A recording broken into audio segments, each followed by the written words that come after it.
Olá, sou a professora Cleane e vou lecionar a disciplina de História para o 7º ano do Colégio Emaús. Pessoal, essa aula será de correção de todas as atividades que eu deixei na aula anterior. Vou começar a correção com as páginas 168 e 169 do livro de História. Número 1. Indique os motivos que levaram os portugueses a ocupar o território americano. A diminuição dos lucros dos portugueses no comércio com o Oriente e a ameaça da constante presença de estrangeiros na costa atlântica da América, ameaça de ingleses, de franceses e de holandeses também. Número 2. Explique o que você entendeu sobre o conceito de patrimonialismo. Essa prática continua a existir atualmente? Justifique sua resposta. O patrimonialismo, pessoal, ele refere-se ao uso dos recursos públicos em interesses privados, em interesse próprio, né? A apropriação do que é público para obter benefícios privados ainda é muito constante no Brasil. Número 3. Por que a coroa portuguesa decidiu adotar o sistema de governos gerais? Para fortalecer a administração da colônia, devemos lembrar que o sistema de capitanias hereditárias não funcionou muito bem, né? Centralizando-a, pois o sistema de capitanias hereditárias não alcançou, em geral, o objetivo de promover uma colonização lucrativa das novas terras. Número 4. Como o governo português se posicionava em relação ao conflito entre jesuítas e colonos da América Portuguesa? A coroa tentava mediar os conflitos, pois tanto a catequização dos nativos, realizada pelos jesuítas, quanto os lucros da lavoura açucareira com a mão de obra indígena escravizada eram necessários. Número 5. Explique o que foi a Confederação dos Tamoios. Como os jesuítas interferiram nela? Bom, essa confederação foi a aliança, né, como nós vimos, dos Tamoios com os franceses. Foi um apoio dessa população indígena aos franceses na região do atual Rio de Janeiro, em 1555. Os jesuítas convenceram os indígenas a desfazer o acordo com os franceses, né? E assim os franceses foram enfraquecidos e expulsos. Número 6. Como as alianças indígenas na América Portuguesa eram estabelecidas? Elas se caracterizavam como uma forma de resistência desses povos aos colonos e estrangeiros que invadiram o Brasil? Justifique. As alianças indígenas eram estabelecidas de acordo com os interesses desses povos. Eles decidiam se aliar a um grupo ou outro dependendo do que achavam mais vantajoso. Alguns grupos se aliavam aos portugueses para combater povos indígenas rivais. Outros se juntaram aos franceses para se oporem aos portugueses. Então, os indígenas eles realizavam alianças que eram convenientes a eles também, né? 7. Quais foram as consequências para o Brasil da União das Coroas Ibéricas? Vamos lembrar que a União das Coroas Ibéricas aconteceu no momento em que Portugal ficou sem rei.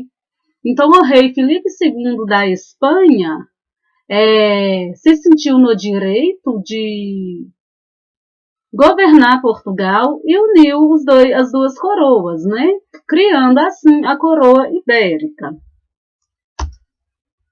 Aumento da hostilidade estrangeira, sobretudo dos antigos inimigos da Espanha, franceses, ingleses e holandeses. Como assim aumento da hostilidade? Nós vimos que os franceses e holandeses eles invadiram a colônia brasileira, né? Eles invadiram o território que pertencia a Portugal. E maior interesse dos portugueses pelas terras brasileiras, menosprezadas pelos espanhóis. Para proteger as terras e suas riquezas, Lisboa reforçou o exclusivo colonial. O que quer dizer isso? Que a colônia só poderia comercializar com os portugueses. 8. Retome a imagem do início do capítulo e relacione-a com os mapas da divisão em capitanias hereditárias da página 155. De que modo os mapas ajudam a explicar a atual concentração de terras no Brasil? Desde o período colonial, a organização da produção baseada no latifúndio impediu que milhares de colonos pobres se tornassem pequenos agricultores. Atualmente, milhões de trabalhadores rurais não têm acesso à posse de terra, que continua concentrada nas mãos de grandes proprietários. Como vocês viram em geografia, né, pessoal, os latifúndios são grandes propriedades de terra, com grandes propriedades de terra de grandes dimensões, né, concentradas nas mãos de poucos. E como vocês viram, isso é um fator histórico, né, que vem desde o início lá do Brasil, quando houve a divisão do território em capitanias hereditárias, que foram grandes lotes de terra repassados aos donatários. E os donatários, por meio da sesmaria, poderiam repassar parte dessa propriedade aos colonos. E isso contribuiu para que houvesse essa concentração fundiária, para que houvesse essa concentração de terras, né? Impedindo assim que outros colonos tivessem acesso a essas propriedades. E esse fato foi intensificado em 1850 com a criação da Lei de Terras, né? De modo que a aquisição da terra só poderia ser realizada por meio da compra e da venda, né? E isso contribuiu, favoreceu ainda mais a concentração de terras, a formação dos grandes latifúndios. E essas terras, em sua grande maioria, são terras ociosas, que não estão produtivas, né? Que são destinadas para a pecuária ou até mesmo que estão aguardando valorização. Número 9. Os mapas servem para informar, entre outras coisas, a localização de diferentes aspectos de um território.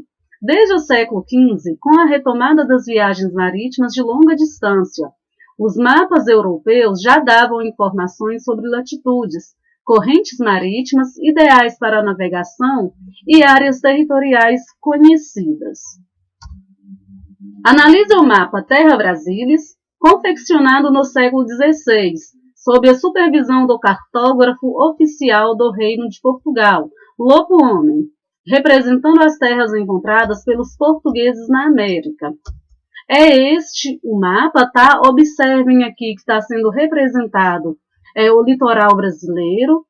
Nós temos a representação de alguns animais, de algumas aves, tá, gente? Quero chamar a atenção de vocês para esses detalhes e também chamar a atenção de vocês aqui para os indígenas carregando madeira, provavelmente pau-brasil, para abastecer as embarcações dos portugueses. Terra Brasilis, né? Chamar a atenção de vocês também para os limites territoriais, tá bem? Letra A. Que período do século XVI está ilustrado neste mapa? Com quais elementos você justifica sua resposta? O início do século XVI, pois as representações de alguns homens indígenas os mostram ocupados com a exploração do pau-brasil, atividade de extração empreendida pelos portugueses, principalmente entre 1502 e 1530. Foi a primeira atividade desenvolvida pelos portugueses ao chegarem no território brasileiro, né? E posteriormente, quando houve o declínio dessa atividade, a redução dessa madeira, de tão explorada que foi feita a introdução da cana-de-açúcar. Letra B. Quais elementos revelam a intenção de Lopo Homem em afirmar o domínio de Portugal sobre o território representado? As caravelas próximas da costa, os brasões e as bandeiras portuguesas. Letra C. Se você residisse em Portugal no século XVI e tivesse acesso a esse mapa, que juízo você faria das terras conquistadas? O território conquistado era imenso e nele havia muita vegetação, animais de várias espécies, aves e mamíferos, indígenas e seres estranhos que habitavam as regiões mais interioranas, como dragões. Essa é uma sugestão de resposta, tá bem, pessoal? É claro que é o que vocês imaginariam, né? É um pensamento que vocês precisam formar acerca dessa questão. Número 10. Observe a imagem acima. Ela mostra a instalação feita pelo artista plástico brasileiro Lelson Leiner. É esta a imagem. Observem aqui que é o Brasil sendo representado, né, com seus contornos com latinhas de refrigerante e as embarcações no entorno. Observem como está um território hostil, né? Sem nenhuma vegetação, sem nenhum animal.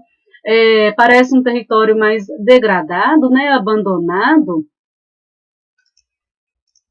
Letra A. Quais semelhanças há entre a instalação e o mapa da página anterior? Ambas fazem alusão ao mesmo território e apresentam caravelas próximas a ele.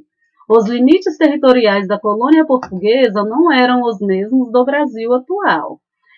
O território brasileiro ele foi se formando ao longo do tempo, tá? Letra B. Quais são as diferenças entre as duas imagens? A imagem do século XVI apresenta um território repleto de riquezas naturais, enquanto na imagem atual o território encontra-se vazio, devastado. Letra C. O que você conclui sobre a intenção da obra de Nelson Leiner? Parece a mesma intenção de Lopo Homem? Nelson teve a intenção de mostrar um território devastado, completamente explorado, né? Portanto, muito diferente daquele do século XVI, de quando os portugueses chegaram aqui, e que continua sofrendo exploração. Não mais submetido a uma nação, não mais submetido à exploração apenas de Portugal, mas aos interesses de multinacionais que dominam o mercado globalizado. Multinacionais, gente, são empresas que se instalam em diversos países, tá?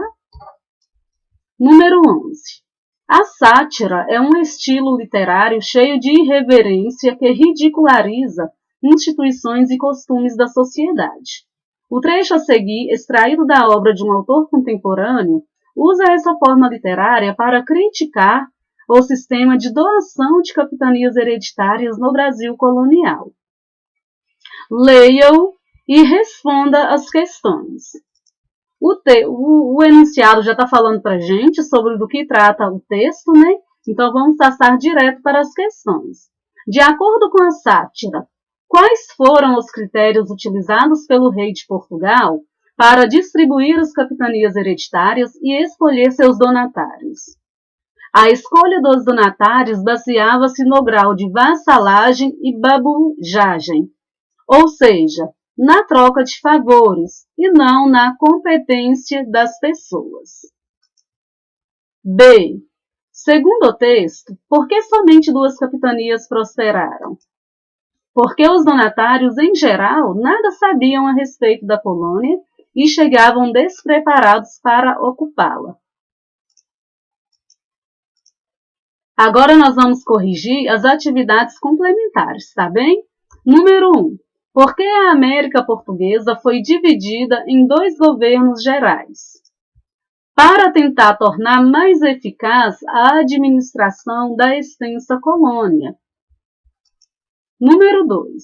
O que foi o sebastianismo?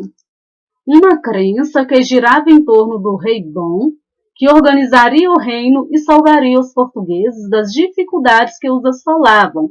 Um rei que traria uma vida melhor ao povo sofrido. Esse sebastianismo, gente, ele ocorreu, né, em um momento em que houve a união da coroa espanhola e a coroa portuguesa. Dom Sebastião era rei de Portugal e ele desapareceu em uma guerra na África. Então, esse sebastianismo foi em torno disso, porque o Sebastião ele desapareceu, 10 mil soldados foram mortos. Então o povo ainda tinha a esperança do retorno desse rei bom que iria livrar o povo português de todas essas dificuldades. Número 3. Em qual contexto tem início o reinado da dinastia de Bragança em Portugal? Com o fim da coroa ibérica e a restauração da autonomia de Portugal, em que o novo rei da dinastia de Bragança recebeu o título de Dom João IV. Ou seja, vai haver um movimento popular, uma revolta da população portuguesa, vai haver a expulsão dos espanhóis e vai ser coroado um novo rei. Temos que lembrar que quando houve essa revolução, a restauração da autonomia de Portugal, Portugal contou com o apoio da França, tá?